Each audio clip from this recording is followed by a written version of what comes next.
Question, si je paye mes courses avec des disques de crypto, c'est ce que c'est de la cryptos-monnaie?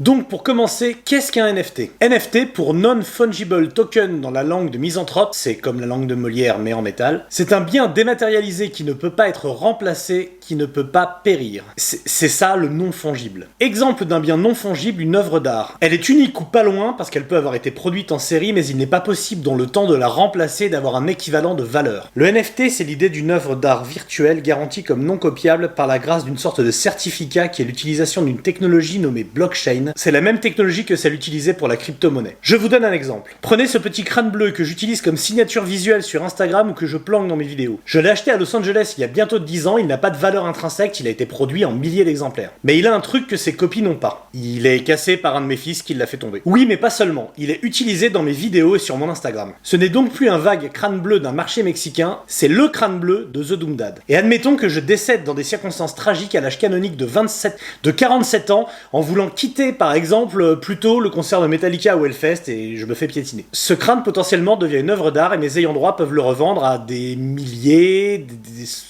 centaines, 1 euro. Mais du coup, ils peuvent en vendre qu'un seul. Ou alors, faut en fabriquer des centaines en série, mais c'est plus le crâne bleu de The Doom Dad, c'est du merchandising. Et ça, le merch dans le métal, on connaît bien. Et là, nouvelle possibilité, le numériser.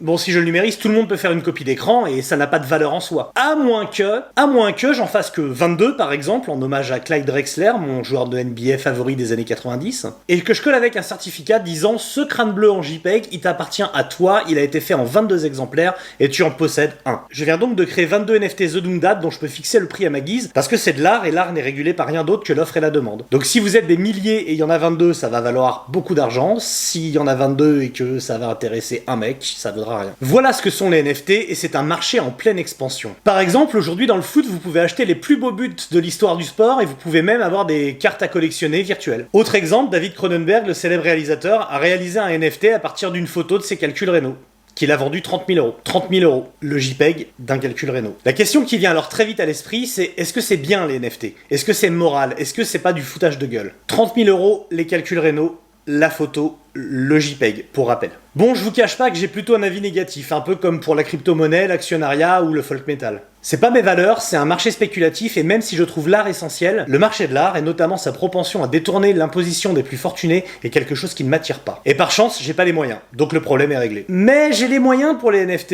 et le métal c'est mon truc. Et les NFT viennent d'arriver dans le métal. Un exemple tout simple du fait que le NFT s'appuie les pieds, les premiers à s'y être lancés c'est Megadeth. Ce bon Dave Mustaine a fait produire un gif de sa mascotte Vic Rattlehead et l'a vendu en tant que NFT le 12 avril 2021. Résultat, 18 000 euros. Le gif. Voilà de quoi donner des idées aux petits copains. Et Baby Metal, le girl band nippon, a sorti 1000 packs de cartes à collectionner, vendus 100 euros le pack. Résultat, 100 000 euros donc. Et là, ça s'enchaîne. Behemoth, Kiss, évidemment, Iron Maiden, Malmsteen, encore Megadeth, encore Baby Metal. Les plus gros artistes de la scène annoncent leur NFT. D'ailleurs, même si c'est toujours dangereux de parler un peu vite, respect à Metallica qui pour l'instant n'ont rien annoncé de ce côté-là. Alors bien sûr, on sait comment ça se passe, ils sont contactés par des spécialistes du genre qui voient ça avec leur management. Tout ça, c'est une affaire de gros sous. Bon, Ozzy, je t'explique le truc, on va faire des JPEG de chauves-souris, on va les vendre 100 $ pièce, t'en penses quoi?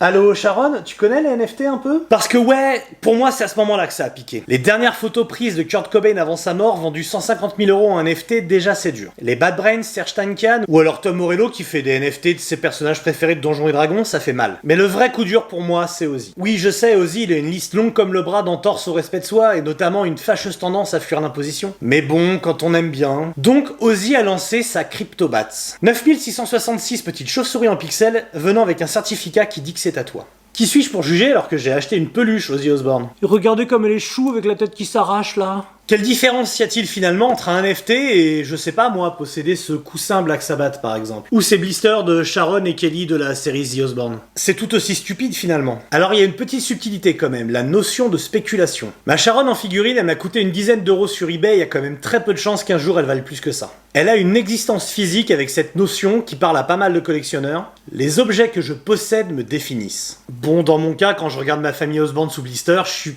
pas très fier de la façon dont je suis défini. Mais les chances que ces trucs prennent de la valeur sont carrément infimes. Je veux dire, le plastique jaunit, tu les abîmes à force de les manipuler, et un jour, dans de nombreuses années, ces trucs finiront dans un magasin de vente de jouets d'occasion ou en brocante, ou même à la poubelle d'ailleurs. Ok, et les vinyles alors? Genre tes sabbats qui valaient rien à l'époque et qui maintenant coûtent un bras? Oui, mais il y a une grosse différence, il s'agit de musique. C'est bien le but premier du truc, de la musique. Et je sais bien que les nombreuses éditions Die Hard, limitées, couleurs qui rythment le quotidien des amateurs de vinyle ouvrent en quelque sorte la porte à la spéculation. Mais là encore, il y aurait des choses à dire, parce que les vinyles, faut les trouver, faut les stocker, faut parier sur les bons groupes pour pouvoir les revendre plus cher par la suite. Alors oui, Discogs participe grandement à l'inflation délirante du prix du vinyle, mais c'est malheureusement un dommage collatéral. Discogs est avant tout une plateforme collaborative qui fait aujourd'hui référence, que ce soit en matière de culture de format physique ou de précision de l'information. Et si la version limitée en couleur d'un obscur groupe de doom grec à 300 € sur Discogs peut vous faire bondir, il y a généralement une version noire classique ou un repress qui permet à chacun d'écouter la musique au prix où il le souhaite. Sans parler des options de streaming, des CD, etc. Le NFT n'a que deux buts.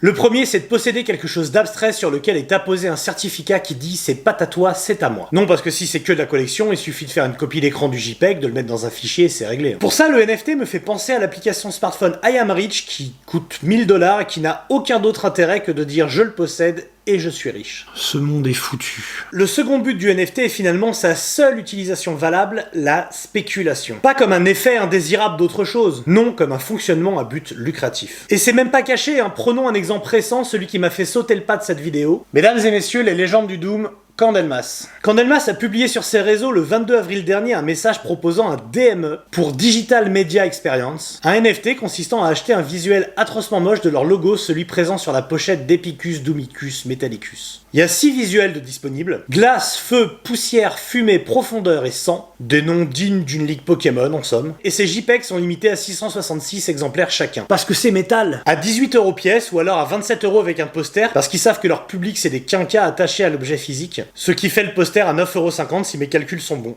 Mes calculs de maths, pas les calculs rénaux de David Cronenberg, suivez un peu. Et regardez en bas de leur visuel, Enjoy, Collect, Invest. C'est même plus caché, il manque juste marqué spéculer. Et que ça vienne de Candlemas, c'est pas si étonnant en fait. Rappelez-vous, en 2018, pour la sortie de leur album House of Doom, ils étaient déjà en partenariat avec une chaîne de casino, ce qui avait fait enrager leurs fans. Sans compter qu'en matière de merch, honnêtement, ils ont tout donné. Alors oui, on sait que depuis 20 ans, l'industrie du disque traverse une crise du format physique et que l'économie de chaque groupe a été complètement chamboulée. Les ventes de disques sont faméliques, mais depuis longtemps les groupes se sont vengés sur le live, il y a qu'à voir le prix des cachets, et même sur le merchandising qui parfois ressemble plus à un marché nocturne de bord de mer qu'à un merch digne de ce nom. Et oui Amènera, je pense à toi. Mais les NFT, franchement, surtout pour les groupes dont j'ai parlé, Jane Simmons ou Dave Mustaine, ils sont en manque de liquidité? Sérieusement? J'ai fait ma part pourtant. J'ai fait ma part. Un autre exemple de pure spéculation, regardez cette interview de Mr. Shadows, le leader d'Avenged Sevenfold. J'ai acheté de la crypto très tôt, j'étais obsédé par le truc. Mais c'était un investissement, pas de connexion entre le groupe et l'art. Du pur investissement, j'ai senti que c'était vers ça que le web allait. Du pur investissement personnel donc, puis l'occasion de faire de l'argent vu que ta marque représente quelque chose. Allez hop, leur logo Deathbat décliné en 6 versions absolument quelconques, sans imagination, de l'investissement maquillé en art. Et c'est pas fini, Avenged Sevenfold est le premier groupe de métal à avoir acheté un terrain sur The Sandbox. Vous connaissez pas The Sandbox? Je vous rassure, moi non plus, avant de faire des recherches pour cette vidéo. The Sandbox est une boîte française qui a créé un monde virtuel, un métaverse dans lequel il est possible de faire avec son avatar des trucs qu'on peut aussi faire dans la vraie vie. Enfin, pas tous les trucs qu'on fait dans la vraie vie, on peut pas s'aimer, manger du guacamole ou s'engueuler pour savoir quel est le meilleur album d'Iron Maiden.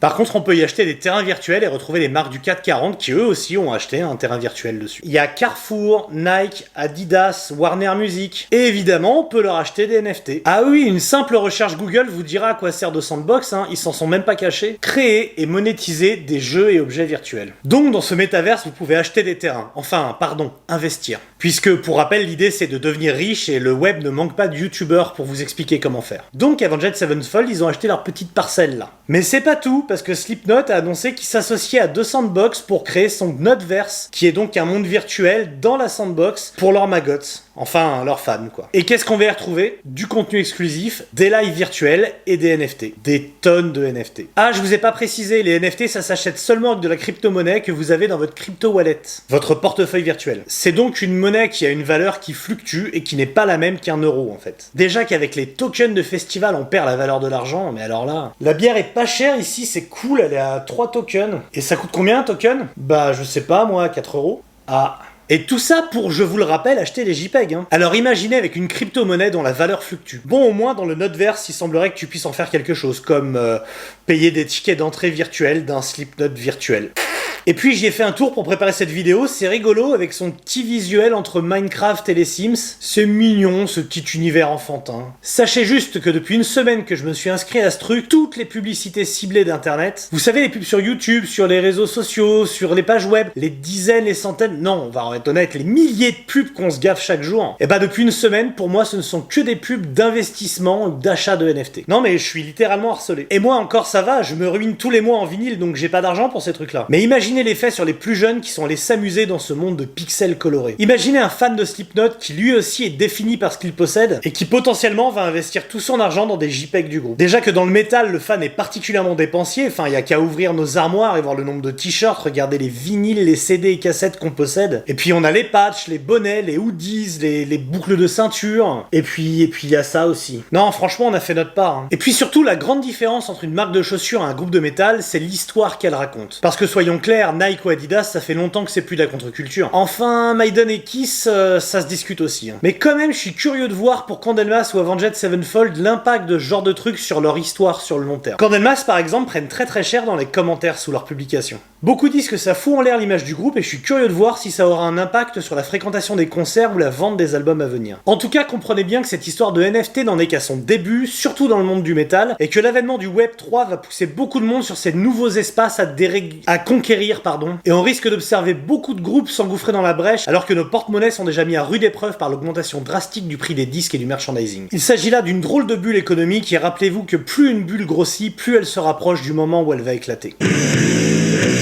Alors, suivons la voie du seul et de l'unique, du plus grand bassiste de tous les temps, Monsieur Geezer Butler, homme de foi et de conviction qui ne jamais... Bon ok, c'est pour filer les bénéfices à une association, mais tu veux pas te concentrer sur ta bio plutôt ? Allez, à bientôt.